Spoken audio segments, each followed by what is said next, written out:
Broadly speaking, role playing games have their own cause and effect governed by each system's rules and mechanics, be that physics or sociology or psychology or what have you. But what happens in role playing games when GMs sometimes break away from those mechanics for other reasons?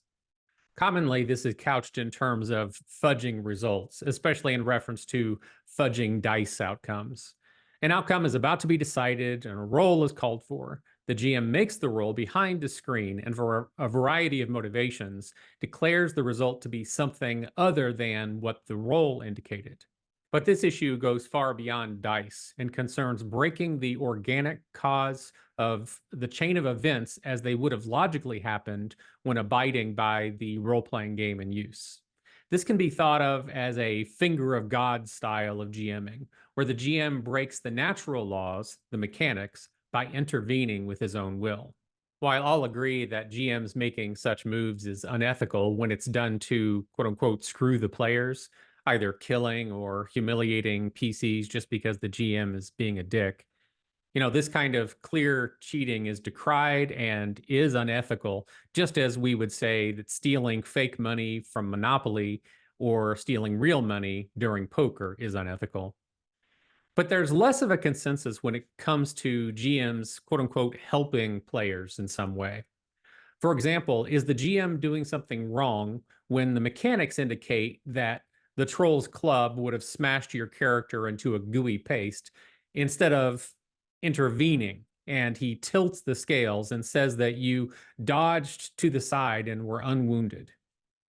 Making these finger of God moves is manifested in writing with novels and movies and TV shows.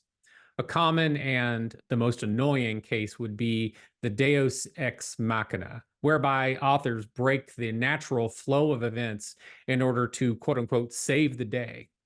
While readers may want those characters to live, when Deus Ex is employed, the cheapness and the emptiness of it, the immaturity of that writing doesn't satisfy them at all. It revolts the readers, for their intelligence has just been insulted.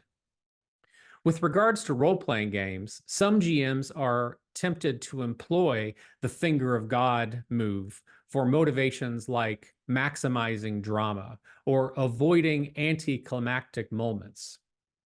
For example, do we really want that PC that the player has had for 4 years to die by falling off of a cliff he's trying to scale? Of course not. How uncinematic. If he's to die at all, it's to be in a mano a mano with the big bad evil guy. Some of this scale tilting has been smuggled down to us through the decades. A common one is along the lines of, if the players are being careful and smart and clever, then they will not fail, or at least they won't terminally fail. So old is this line of thinking that GMs adhering to it may not even think of it as cheating at all. It's easy to see how the motivations of authors creeps in or brazenly marches in, depending on your style, and leads some GMs to tilt the scales of causation for the same reasons as writers. So, what's the problem? First, is this ethical? Well, back to the screw the players example, surely it's a violation. But what about when it's for the quote unquote benefit of the players?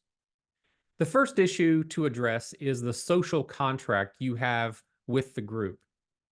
These contracts can either be implicit or explicit, but if yours is GM should never cheat, either to help or hinder us, and the GM does, then something unethical is going on these grounds alone. But for those groups whose social contract states the GMs can tilt the scales of causation if it's not screw the players, then the GMs are not breaking the social contract on these grounds. But let's be clear here. In this second category, the entire group has openly assented to the GM tilting the scales, doing finger of God actions at any time, again, as long as it's not for screwing the players. What kind of experience is that in play? The GM is still presenting scenarios and, conventionally speaking, having battles, and he's rolling dice and declaring outcomes.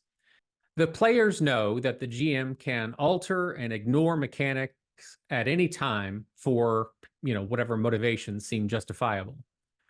Questions spring to my mind when considering this style, such as why is the GM even rolling at all? Why are the players rolling any dice? Why are there any mechanics being used at all? Are the players concerned about negative events? If their PCs are doing something dangerous but not dramatic, let's say like the climbing of the cliff, they know the GM won't let their characters die in this climb because it's not dramatic. Do they feel anything? Why are they bothering discussing climbing a dangerous cliff at all? Perhaps this line of play is what led many years ago to creating the openly narrativist, story based role playing games where conventional causality was abandoned for an open eyed drama seeking game. Well, I have no interest nor expertise in such games, and I'll simply leave that camp to the side. For I believe that this concerns a small niche of role players who I'm not addressing in this video necessarily. Most role players don't want this finger of God gaming style. They don't want to be coddled. They want their actions to matter, and they want to feel that the world is fair. But here's where things get convoluted. Some GMs believe that it's their job to convince the group that they are never fudging results, but then do so anyway. The illusion of fairness is required in order to maximize the actual drama in the group. They believe that they are breaking the explicit social contract, never cheat for us, in order to fulfill the implicit social contract of maximizing drama and minimizing anticlimactic letdowns. Does this stance sidestep the ethical problem? Not all ethical problems are black and white. Along the lines of lying is wrong, but it's okay to tell your kids stories about Santa Claus, are these GMs actually fulfilling the true social contract by lying to the players about this kind of cheating? Their defense is the player's experience is heightened because they believe I'm being neutral and fair while I'm actually tweaking causality sometimes. If you don't see an ethical problem here, I won't spend time trying to convince you of it. But yeah, it's true. If you as a GM break the causal chain sometimes, you can maximize a dramatic moment here or there. If the hero really would have fallen to his death and used your GM finger to nudge him back to safety, an anticlimactic end to that long-standing hero was just averted. These are examples of dramatic victories. But this stance, telling them you're operating under one paradigm while actually employing a different one, is a devastating Pyrrhic victory. King Pyrrhus was an ancient king warring against the Romans, famous for winning a battle which assured that he lost the war. The problem for GMs using this model is that most players are not idiots. Sooner or later, surely sooner if they're awake, they will catch on to what GMs like this are doing. When they realize it, the illusion is broken. They are at that moment thrown back into the group who knows that cause and effect are not stable and legitimate. Their PCs are in a universe where the GMs can, by their own rubrics, alter reality at will. The player's agency and attempts now, to some degree, are diminished.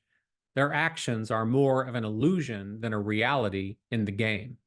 The players now see that they are being patronized, coddled. Every victory is hollow, for the scales were not clean and clear. The GM's finger might have been on it. Worse still, not only can this group no longer have the experience they want from the moment of realization forward, but it retroactively sullies every session that they've had together. Remember when we had that scheme to sneak into the castle dressed up like servants and it actually worked? Or remember when I managed to knock that orc off of that cliff? No, you can never really cherish those memories now. For whether in those instances or not, if the GM was helping you succeed, you lost the victory. All sessions, past and present, and future, if they decided to keep playing, are sullied. They're contaminated. When confronted, GMs can persist in the lie, quote unquote, for the player's benefit. But once the suspicion exists in their minds, it's game over. Neutrality and good faith administration of cause and effect are essential components for good GMing. The height of the role playing experience for the players, its eudaimonia, if you will, is in their exploration of a solid world, a world with its own physics, laws of nature, cause and effect that operate with no consideration of the PC's desires. Adults hate being patronized. They hate being coddled, being pat on the head, given first place trophies whenever they actually entered last.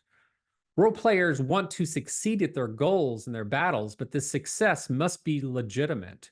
When it's not, when the GM lends a quote unquote helping hand, their reaction is worse than disappointment and closer to revulsion. Some try to mitigate the problem by having no screens and having all roles happen openly in front of the players. One of the problems with this move is that it can be just another trick of the GMs to portray their fairness when the actual tilting of the scales, the cheating, is happening elsewhere. See my left hand? Nothing in it whatsoever. Just don't look in my right hand. GMs can always be fudging cause and effect elsewhere. And so open rolling is a band aid on a shotgun wound. This is why I'm convinced that there's no fix for this problem other than being an honest, ethical person. Trying to maintain the illusion of fairness is a guaranteed self-defeating proposition. Back to King Pyrrhus against the Romans. You may very well win those dramatic maximizing battles up front, but unless your players are morons, they will sniff you out. And all of those victories will retroactively be damaged to some degree, if not ruined outright. The unsullied joy for player success comes in part by knowing that the GM was not helping them, to know that cause and effect are real things in the world. GM's intentions may be good by employing fudging, but it's the absolute wrong path to that goal. Having the integrity to remain fair is the only hope for reaching it.